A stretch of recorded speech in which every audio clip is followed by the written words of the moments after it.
네, 사무엘상 7장 3절에서부터 6절까지 말씀, 4절 말씀인데요. 우리 이 4절 말씀을 한 목소리로 같이 봉독하겠습니다. 네, 우리 3절부터 같이 함께 읽습니다. 3절입니다. 사무엘이 이스라엘 온 족속에게 말하여 이르되 만일 너희가 전심으로 여호와께 돌아오려거든 이방 신들과 아스다로스를 너희 중에서 제거하고 너희 마음을 여호와께로 향하여 그만을 섬기라. 그리하면 너희를 블레셋 사람의 손에서 건져 내시리라. 이에 이스라엘 자손이 바알들과 아스타롯을 제거하고 여호와만 섬기니라. 사무엘이 이르되 온 이스라엘은 미스바로 모이라. 내가 너희를 위하여 여호와께 기도하리라 하매 그들이 미스바에 모여 물을 길어 여호와 앞에 붓고 그날 종일 금식하고 거기에서 이르되 우리가 여호와께 범죄하였나이다 하니라. 사무엘이 미스바에서 이스라엘 자손을 다스리니라. 아멘. 오늘 이 새벽에 이 아침에 주님의 예배당에 나와서 말씀을 사모하시는 모든 분들, 그리고 기도자로 서신 모든 분들께 하나님의 은혜와 복이 넘치기를 간절히 기도합니다. 오늘 사무엘상 7장 말씀, 놀라운 말씀이고요. 성경을 통틀어서 굉장히 놀라운 지혜와 말씀이 담겨 있어요. 우리 이스라엘 사무엘상 7장 말씀이 사실 우리가 이 7장 말씀을 읽으면서 우리의 모임과 우리의 기도와 우리의 예배가 되기를 원하는 마음이 있습니다. 7장 말씀을 통해서 하나님의 큰 복을 누리시는 저와 여러분들 되시기를 바랍니다. 7장 말씀은 이제 하나님의 언약궤가 이제 이스라엘로 돌아오게 됩니다. 근데 돌아오는 과정이 순탄치는 않아요. 이 언약궤가 원래는 어디 있어야 되냐면 지성소라고 하는 곳에 예배당의 중앙에 있어야 됩니다. 그리고 이 지성소는 함부로 들어갈 수 있는 곳이 아닙니다. 1년에 딱 한 번 이 성전의 이 지성소라는 곳은 이 휘장이 가려져 있어요. 구약 성소에 나중에 신약에서 와서는 예수님으로 말미암아 이 지성소가 확 찢어져 버리고 모든 사람들에게 개방이 되는 일이 발생이 되죠. 구약 성서에서는 이 언약궤가 지성소 안에 있어요. 그리고 함부로 갈 수 있는 것도 아니고 내가 마음대로 나 들어가서 지성소 보고 와서 뭐 언약궤 가서 예배 드리고 와야지, 이것도 안 되는 거예요. 1년에 딱 한 번, 그것도 대제사장이 이제 속죄의 마음으로 들어가서 예배를 드리는 공간인데, 이곳이 이때는 실로라고 하는 곳의 장소에 있었단 말이죠. 근데 이 실로에 언약궤가 있어야 되는데 실로에 있지 않고 언약궤가 이제 막 떠돌아다니는 그런 암울한 시대가 지금 성경 말씀에 7장까지 이어져 오는데, 이 7장에서 이제 놀라운 일들이 이제 발생을 하죠. 처음에 이 언약궤가 이제 그 블레셋 사람들한테 뺏기고 난 다음에 돌아와요. 그래서 이스라엘 또 유다 지파가 있는 벳세메스라는 지역으로 이제 소들이 끌고 옵니다. 문제는 이제 벳세메스로 왔다가 지금은 오늘 성경 말씀에서는 벳세메스가 아니라 또 다른 지역에 있습니다. 다른 지역에 가 있어요. 그 이야기를 또 같이 한번 나눌 텐데, 이제 또 다른 시작 이야기가 나와 있습니다. 7장 1절 말씀에 보면은 어디라고 지역이 처음에 표기가 나옵니다. 벳세메스가 아닙니다. 어디냐면 1절 처음에 기럇 여아림이란 지역으로 이제 언약궤가 가게 되는데, 처음에 우리가 6장 19절 말씀을 조금 넘겨서 봤으면 좋겠어요. 우리가 사무엘상 6장 19절 말씀에 보면은 힌트가 될 만한 내용들이 좀 담겨 있어요. 자, 6장 19절 말씀을 함께 보겠습니다. 6장 19절입니다. 시작. 벳세메스 사람들이 여호와의 궤를 들여다본 까닭에 그들을 치사 70명을 죽이신지라. 여호와께서 백성을 쳐서 크게 살육하셨으므로 백성이 슬피 울었더라. 자, 여기 이제 5만 70명이라고 나오기도 하고 70명이라고 하는데, 통상적으로 합의가 된 내용은 70명이 죽었다라는 내용이 나와 있습니다. 하나님께서 70명을 크게 쳐서 살육을 하셨다라고 이야기가 나와 있어요. 벳세메스로 언약궤가 가요. 이제 사람들이 소가 이제 언약궤를 끌고 간다라고 하니까 소문이 쫙 퍼져요. 그러니까 벳세메스에 있는 사람들은 놀라죠. 신기하죠. 왜 신기할까요? 원래 이게 아까 말씀드렸다시피 언약궤는 지성소에 있어야 되니까 이 벳세메스라는 지역은 이스라엘에서 제일 변방에 있는 지역입니다. 그러니까 이제 도심 한복판으로 들어가는 것이 쉽지가 않아요. 그러니까 언약궤가 온다라고 해요. 그러면 무슨 마음이 드냐면, 와, 언약궤라는 게 온다고? 신기하다. 그것도 소가 끌고 온다고? 놀라요. 사람들의 심리가 어떻습니까? 보고 싶어 하죠. 언약궤가 이제 괴짝이에요. 괴짝인데 괴짝이 있으니까 딱 와요. 눈앞에 언약궤가 펼쳐지니까 시골 사람들의 눈에서는 그 언약궤가 어떻게 보이겠어요? 신기해요. 막 보러 가요. 만져보고도 싶고 그 안에 뭐가 들었는지 열어보고도 싶어요. 호기심을 가지면 안 되는데 호기심을 가지면 안 돼요. 이럴 때 하는 말이 있잖아요. 알려고 하면 어떻게 된다? 알려고 하면 다쳐요. 알려고. 거기 안에 우리가 뭐가 있는지 다 아시죠? 뭐가 있죠? 크게 세 가지가 있어요. 하나는 십계명 돌판이 있고 또 하나는 아론의 지팡이가 있고 또 하나는 만나가 있어요. 먹고 싶잖아요. 궁금하잖아요. 그래서 열어보려고 해요. 그랬더니 그걸 열려고 막 고생을 했더니 하나님께서 괘씸하다 해가지고 그 자리에서 70명을 치시는 거예요. 이 베스메스에서 치신 거예요. 근데 이게 호기심으로 인한 게 아닙니다. 사실 이거는 언약궤를 뜯거나 만지면 안 된다라는 것은 대대손손 내려왔던 신앙의 교육이에요. 이거는 우리가 이제 하나님의 임재가 있다라는 상징하는 물건으로서 보면서 예배를 드려야 된다고 대대손손 교육이 있었는데 그것을 그러니까 죽을 수도 있었다라는 것을 무릅쓰고 그 궁금해서 그거를 이제 만지려고 했던 사람들이 잘못했던 거죠. 불경한 모습이에요.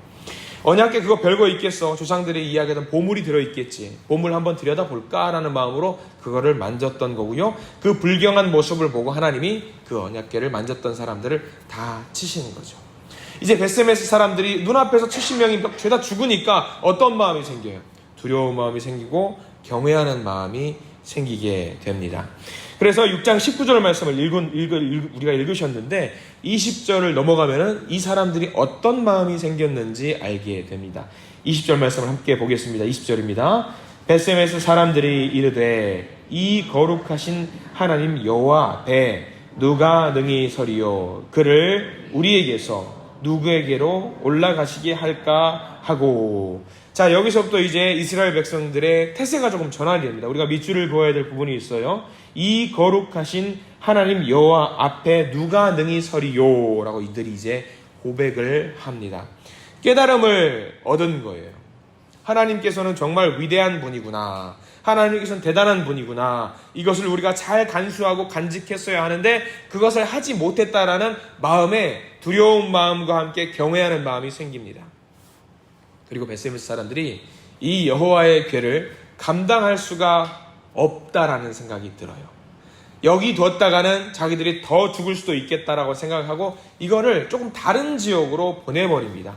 기럇 여아림이라는 지역으로 보내게 돼요. 그러니까 베스메스로 왔던 그 언약궤가 기럇 여아림으로 넘긴 그 상황이 7장 1절부터 시작이 되는 거죠. 자, 1절에서는 그래도 조금 다행일까요? 좀 반신반인 게 좀 불안한 마음이 좀 있기도 한데 1절에서는 제일 뒤에 보면은 어떤 표현이 나오냐면 그의 아들 엘리야사를 거룩하게 구별하여 여호와의 궤를 지키게 하였더니 라고 나와 있어요. 조금 바뀌었어요. 완벽하게 바뀐 게 아니에요. 이 언약궤를 보면서 우리가 경외하는 마음으로 두려운 마음으로 이것을 지켜야 되는구나라는 생각을 하게 되는데 언약궤가 무려 성경 말씀에 따르면 2절 말씀, 7장 2절 말씀에 따르면 거기 동그라미 표시 중간에 있습니다.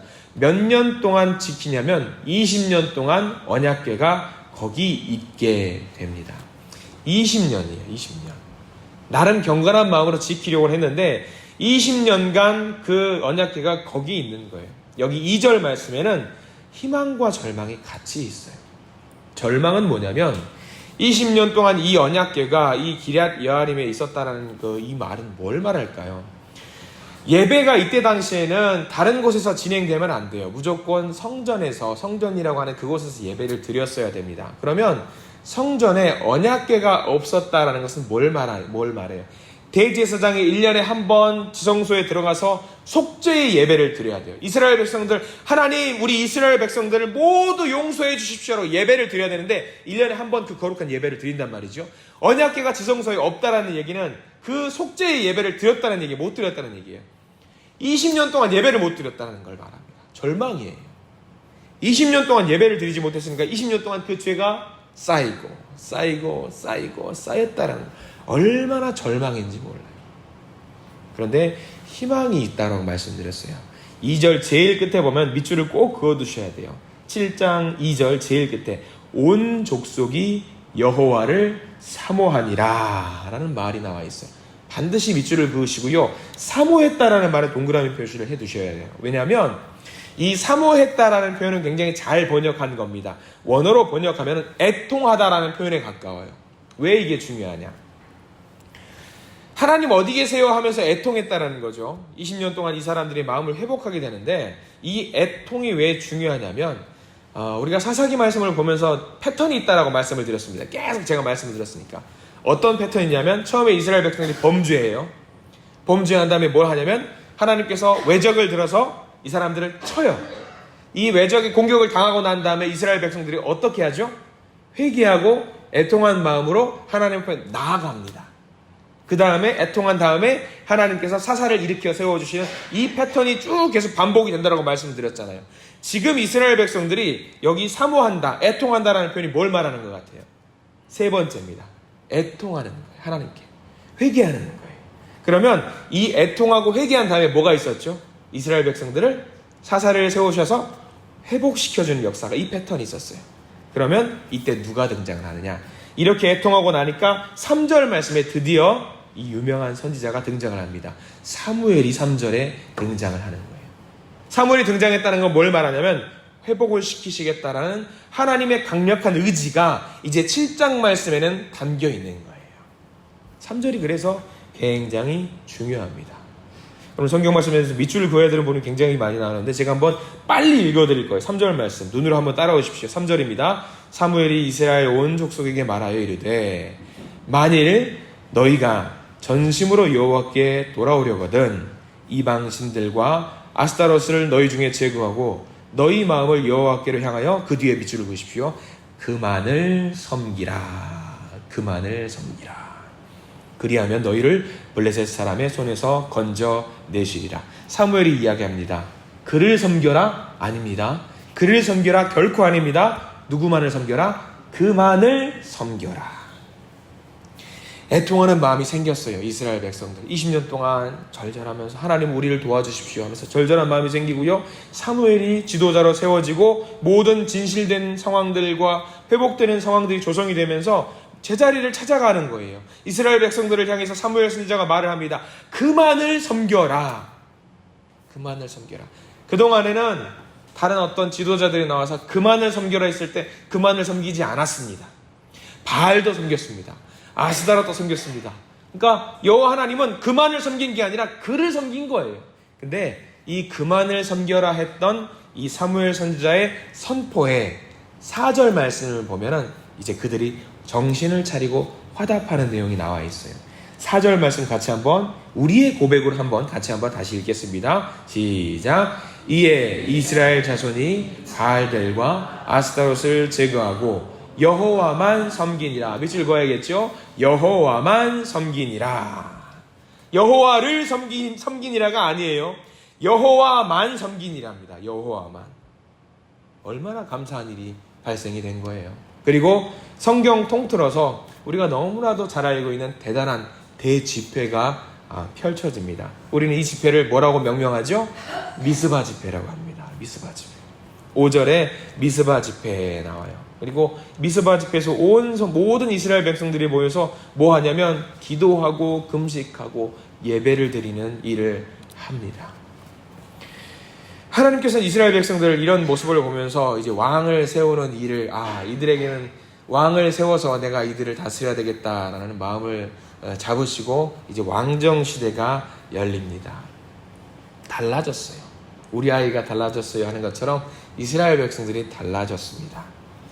8절 볼까요? 우리 8절 말씀에 이들의 이제 고백들이 나옵니다. 8절 우리 천천히 한번 읽어보겠습니다. 8절 시작.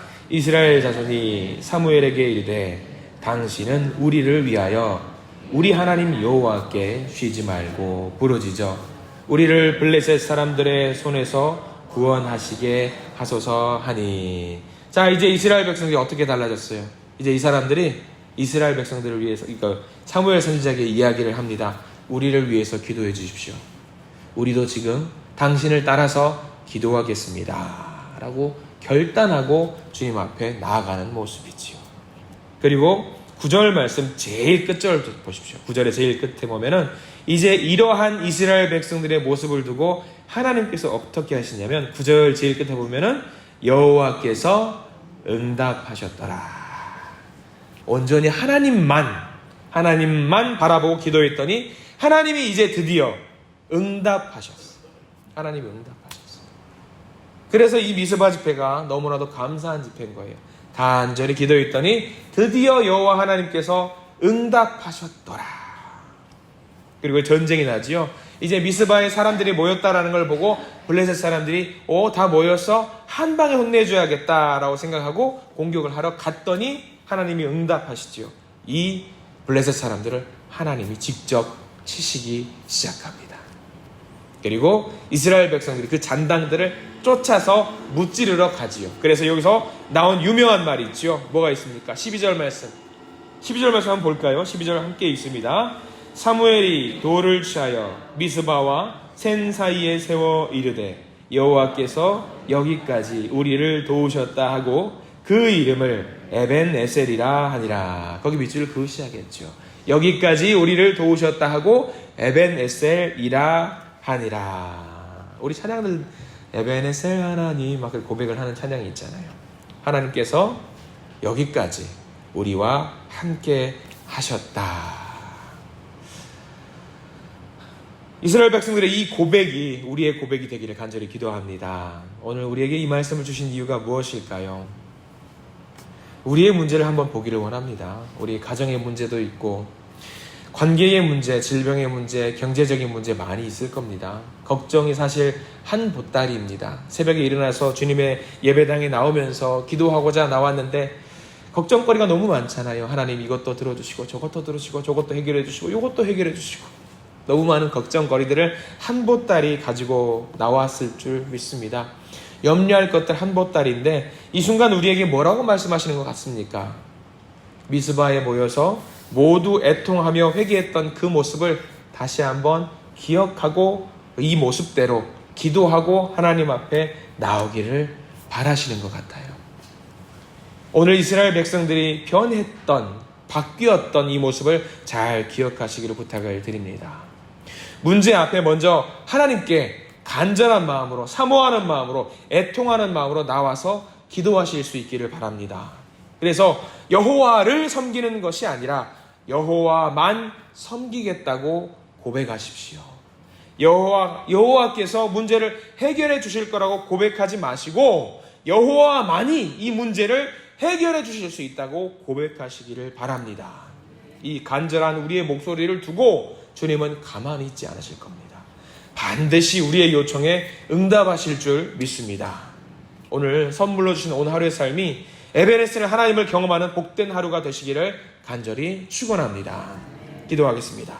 하나님 감사합니다. 주님, 우리가 할 수 있는 것은 애통하는 마음을 담아서 주님께 기도하는 것뿐입니다. 연약한 우리가 주님 앞에 도움을 구하는 것 말고는 우리가 할 수 있는 것이 없습니다. 우리가 우상을 버리고 욕심을 버리고 잘못된 마음을 버리고 주님을 향해 순전한 마음으로 나아갈 수 있도록 우리를 도와주시옵소서. 에베네셀의 고백을 우리도 할 수 있게 하시고 에베네셀의 하나님을 찬양하는 주의 백성으로 살도록 도와주시옵소서. 각자의 마음에 어려움과 힘든 일을 가지고 나왔습니다. 고민을 가지고 나왔습니다. 걱정을 가지고 나왔습니다. 주님, 모든 기도의 제목을 주님께 온전히 의탁합니다. 에베네셀 하나님을 찬양합니다. 예수 그리스도 이름으로 간절히 기도드립니다. 아멘.